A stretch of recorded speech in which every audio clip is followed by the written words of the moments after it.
When I think about what St. Joseph's means to me, it means comfort. It still continues to be the focus of my religious life and more so now my spiritual life. It's just a tremendous part of my life.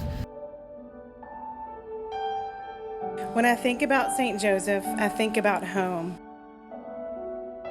When I'm thinking about St. Joseph, I'm thinking about family, love, and especially God. St. Joseph means my religious life, and it's been that way since 1949.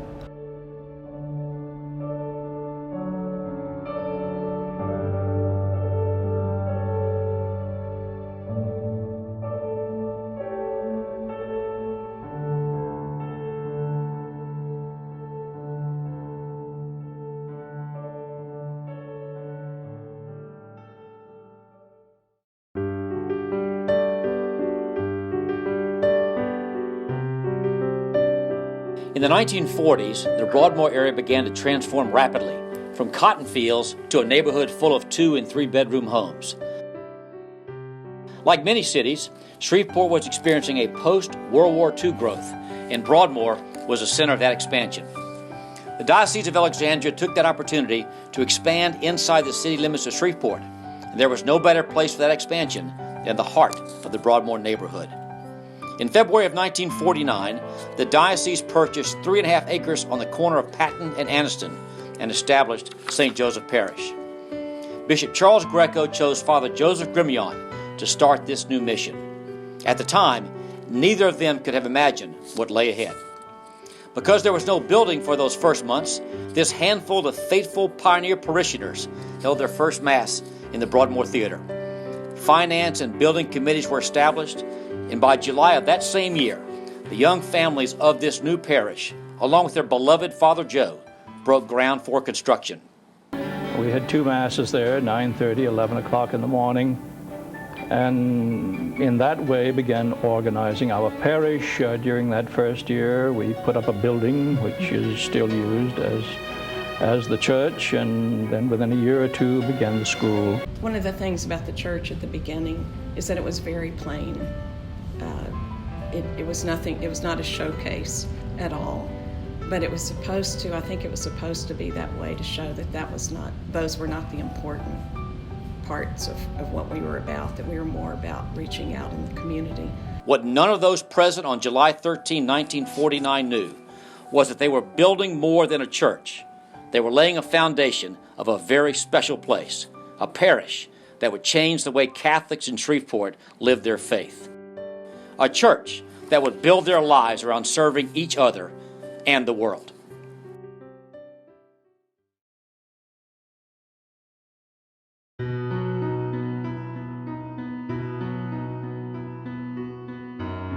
He was more than a priest. He was more than a pastor. He was more than a founder. Father Joseph Grimian was a visionary, even though at the time people didn't realize it. He would go on to make a name for himself both nationally and internationally, earning a PhD in Rome and later serving as a professor at Notre Dame. But in 1949, he was the one chosen to begin a Catholic church, and he did it the best way he knew how, by establishing personal relationships. Father Joe set about walking from house to house, knocking on doors, and inviting families to church. He wanted these young Catholic families to have the experience of worshiping together as a neighborhood. I drop in, 5:15, I'd get in my car and go down the street and get off and walk along. By that time I knew where the Catholics were located. And I drop in at 5:15, husband just coming in from work, and the babies, diapers need changing and all the rest, and just try to share and witness all of that, and stay maybe 30 minutes, and then call up the family 4 or 5 houses down and say, I'm going to drop in for supper tonight. What are you having? I'll drop in anyway, And there was a great family feeling that way. And my mother said that she opened the door, and here was this nice, handsome young priest saying he was founding a parish, and She said, well, thank you, Father, but I already belong to St. John's Parish, and I've been there all my life. I'm not interested. And he said, well, you will be in this parish, so I hope you will consider it. This is the area of St. Joseph's. And she said, well, and my husband is not Catholic, and so we'll see about it. I saw this, the hassock, those hassocks that they wear, black, the one that Father was wearing that day. And I was digging in my bed, and I could see him walk by, and then he stopped and talked to me. It was just a little parish with a handful of people, but we were real active. We weren't very to begin with, we were just a handful. So we weren't, we didn't make a lot of noise, but it was really fun. A young priest came to our house and knocked on the door. He says, I'm Father Joe, your new pastor. And I don't think we ever had a priest come to visit us before.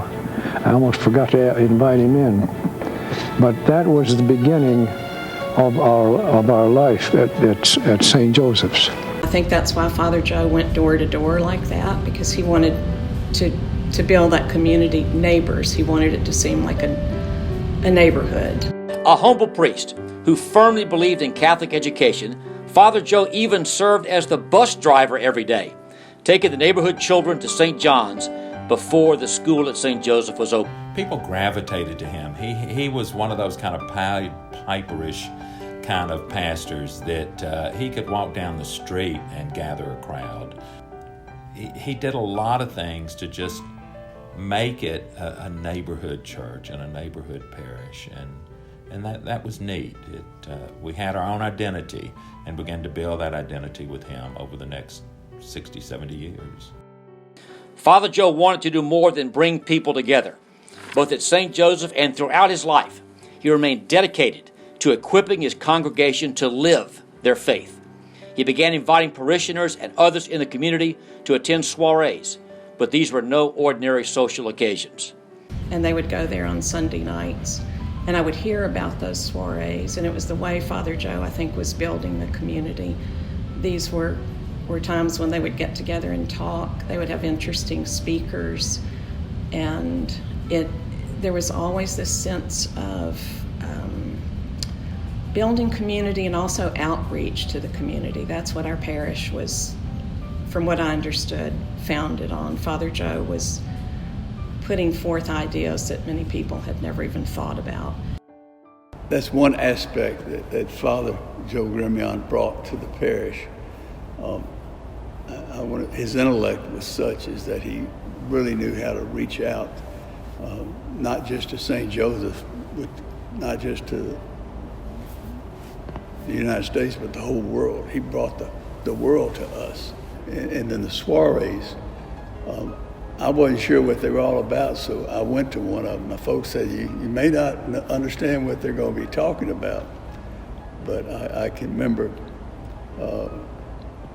they'd have some of the priests that would come over from St. John's. They'd have some from, not priests, but professors and academics from Centenary College come in. It was very diverse as the people that made it up, the groups. But it was pretty much over my head, but I enjoyed listening to what they said. Not that I understood or went along with them that much, but it was a very important part. Later, Father Joe would lead the charge in the civil rights movement in Shreveport, and the parishioners of St. Joseph put their full support behind him. Well, when I think of Father Joe, I just think of his work in the area of civil rights, and that was something that was different and new, and it was so important to him and important to my parents. And it was like he was making the faith, to me, come alive in the sense of social justice issues and taking the faith outside of the building and looking around at the community and saying, what do we need to do? And I know that's a lot of what he wrote about and what he believed and that's what some of these groups were talking about. How can we actually live out the faith other than just here in our church, but in our community? Very interested in social justice, and I can remember meetings about that where we'd have all the different churches represented, and he would get up and he would speak about, issues that were important to Christians as well as the Jews, and bring the community together to try to consolidate their interest and their motivation and raise their level of understanding of the community and what was going on, and he just was very active. Father Joe wanted to do the things that he thought Jesus would do, and he did, and he sort of inspired everybody, and I think that's the thing, that he just brought Christ really into Broadmoor. And I guess one of the things that stand out most for me in my memories is how impressed I was with Father Grimian. I'd never met a priest quite like him, and a man that was so full of God. Good man.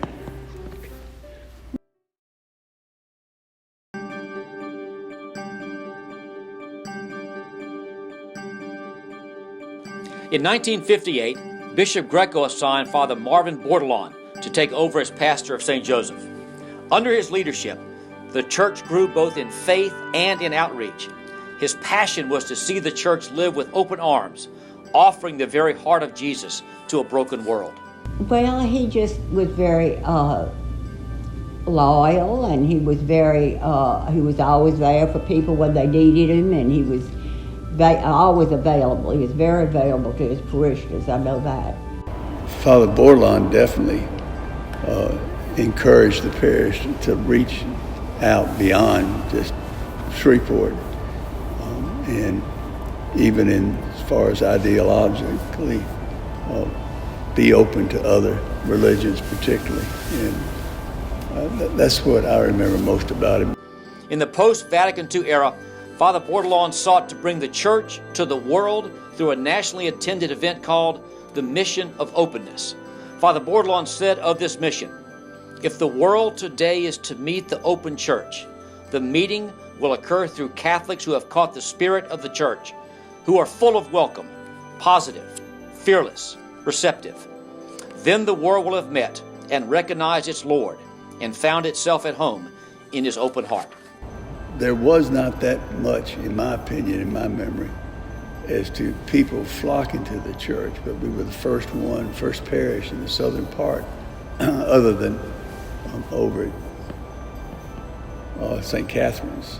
And we would go to St. Catherine's from time to time before there was a St. Joseph. But not so much the growth, but the response of the people as far as supporting the parish and how involved they came. Building on the foundation laid by Father Grimian, Father Murray Clayton solidified the identity of St. Joseph as a family church, serving the community and the world. With a heart to heal the hurting, Father Clayton established an orphanage in Mexico for young boys who were living in the streets and jails of an impoverished town. Locally, he opened the doors wide to those who wanted to join the faith. He was celebrated most for helping people discover the love of Christ for themselves. Like a fox, he knew exactly what he was up to, and he said, "My boy, when you became chancellor, it seems to me, I promised you I wouldn't leave you there very long." I said, "That's right, Bishop." What did I say? A couple of years? And I said, "Yes, Bishop." "How long have you been chancellor?" I said, 3 years. "Would you like to be pastor of St. Joseph's in Shreveport?" I said, "Yeah, if you want me to, Bishop." I've never been a pastor, but if you want me to, I'll be pastor of St. Joseph's. And didn't have a clue about what I was to do. Murray Clayton brought for me, in my opinion, to our parish, the need to be more aware of the people within the community, and including the world, maybe more so in Mexico and his orphanage down there. He brought more of a feeling you need to do what we can for those less fortunate.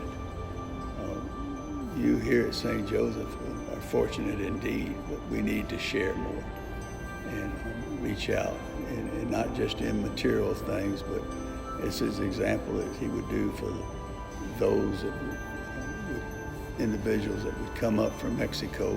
Well, Father Clayton, everybody remembered him because he just loved people, and he was so interested in doing charitable work, and he would go to Mexico, and he had an orphanage there. And I remember once he told this story, and he said, you know, those children there, when they see me, they're just grinning from ear to ear, and they're just glowing with happiness. You give them an apple, you think you're giving them the world. And he kind of compared it to people that, our children today, that were sort of jaded because they were so overindulged and had so many material things.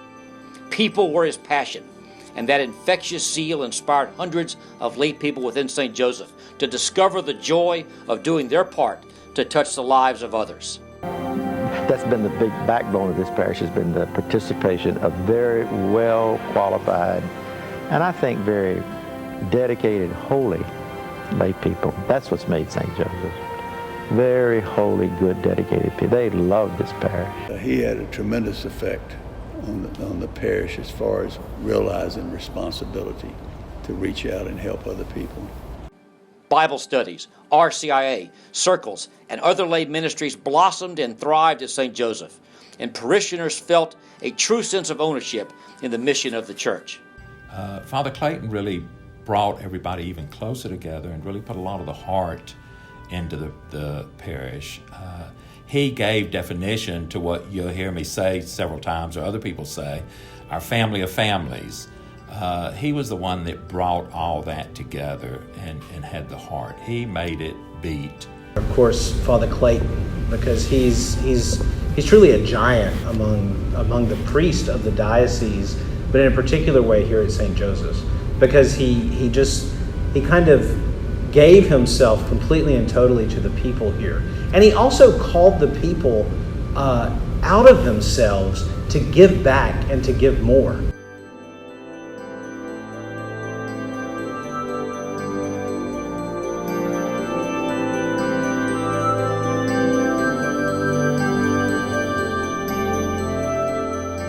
Having served St. Joseph at its founding, Father Richard Lombard came back as pastor in 1995. I think if you know Father Lombard, that's Father Lombard. He was just always himself. He was somebody completely without guile. You know, he just said what he thought, and he was a very devoted priest, and he was not intimidated by anybody, anything. He was always just himself, and he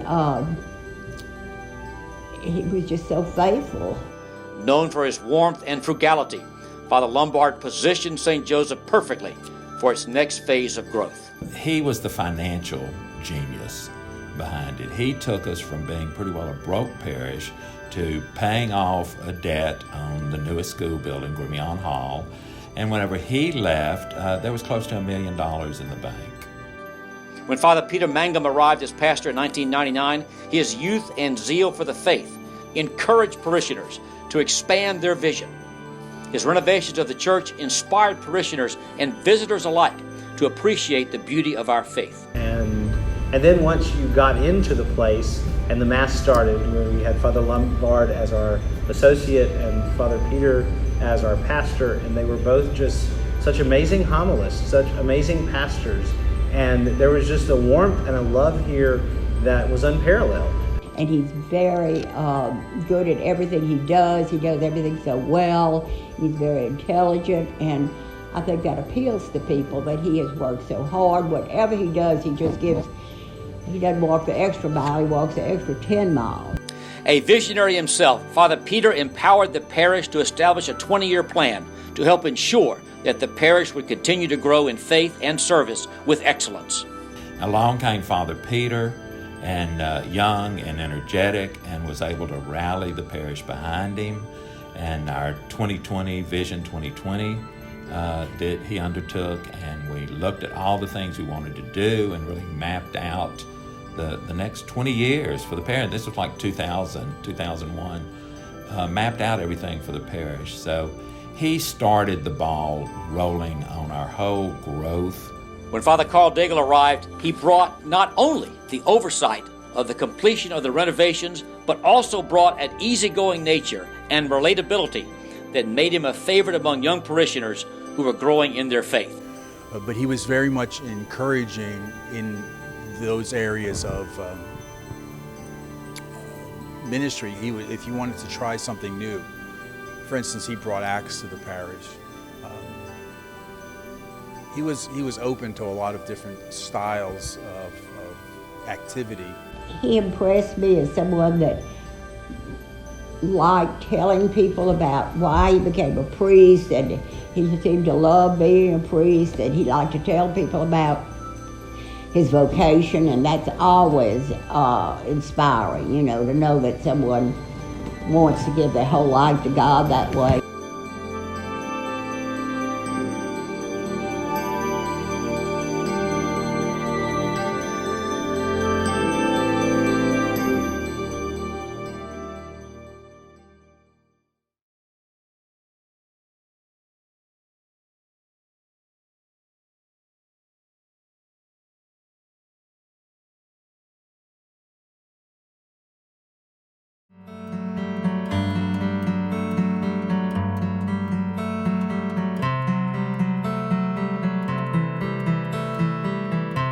When Father Matthew Long arrived in 2017, parishioners were instantly drawn to his charisma and dedication to the truth.